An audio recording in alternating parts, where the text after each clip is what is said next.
ഇന്ന് നമുക്ക് വളരെ കുറഞ്ഞ ഇൻഗ്രീഡിയൻസ് കൊണ്ട് ഉണ്ടാക്കാൻ പറ്റുന്ന ഒരു ഗ്രീൻ പീസ് കറി ഉണ്ടാക്കി നോക്കാവേ. ഇത് ചപ്പാത്തിക്ക്, ഇടിയപ്പത്തിന്, അപ്പത്തിന് എന്തിൻ്റെ കൂടെ വേണേലും പോകുന്ന ഒരു നല്ല കറിയാണ് കേട്ടോ.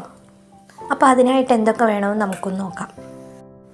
ഒരു ചെറിയ സവോള അരിഞ്ഞത്, 3 പച്ചമുളക്, ഒരു ചെറിയ കഷ്ണം ഇഞ്ചിയും ഒരു 4 അല്ലി വെളുത്തുള്ളിയും ചെറുതായിട്ട് അരിഞ്ഞത്, കുറച്ച് കറിവേപ്പില, ഒരു ഉരുളക്കിഴങ്ങ് ചെറുതായിട്ട് അരിഞ്ഞത്, ഒരു ക്യാരറ്റ് ചെറുതായിട്ട് അരിഞ്ഞത്. ഇനി 1 ഗ്ലാസ് ഗ്രീൻ പീസ് നന്നായിട്ട് കഴുകി തലേദിവസം തന്നെ വെള്ളത്തിലിട്ട് കുതിർത്ത് വെച്ചിട്ടുണ്ട്. ഇനി ഒരു കുക്കറിലേക്ക് നമ്മൾ ഈ കഴുകി വെച്ചിരിക്കുന്ന ഗ്രീൻ പീസ് ചേർത്ത് കൊടുക്കാം. ഇനി അതിലേക്ക് നമ്മൾ കഴുകി അരിഞ്ഞു വെച്ചിരിക്കുന്ന മറ്റ് കഷ്ണങ്ങളൂടെ ചേർത്ത് കൊടുക്കാം. ഇനി നമുക്ക് ഈ കഷ്ണത്തിൻ്റെ ഒപ്പം വെള്ളം ഒഴിച്ചു കൊടുക്കാം.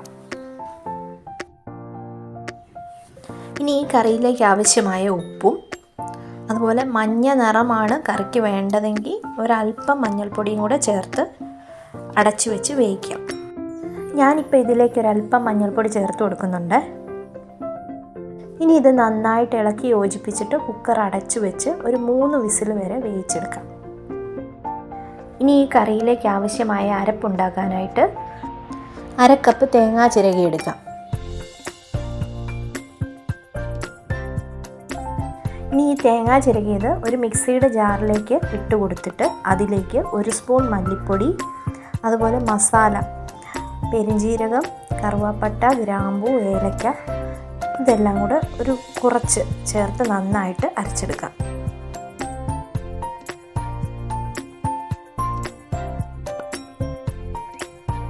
ഇപ്പോൾ ദേ നമ്മുടെ കുക്കറിന് 3 വിസിൽ വന്നിട്ടുണ്ട്.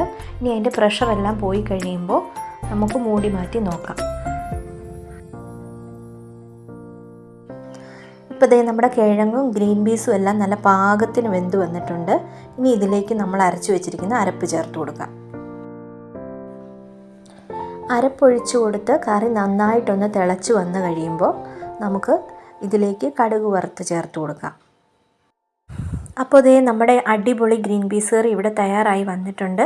എല്ലാവരും ഉണ്ടാക്കി നോക്കിയിട്ട് അഭിപ്രായം അറിയിക്കണേ. അപ്പോൾ താങ്ക് യു ഫോർ വാച്ചിങ്.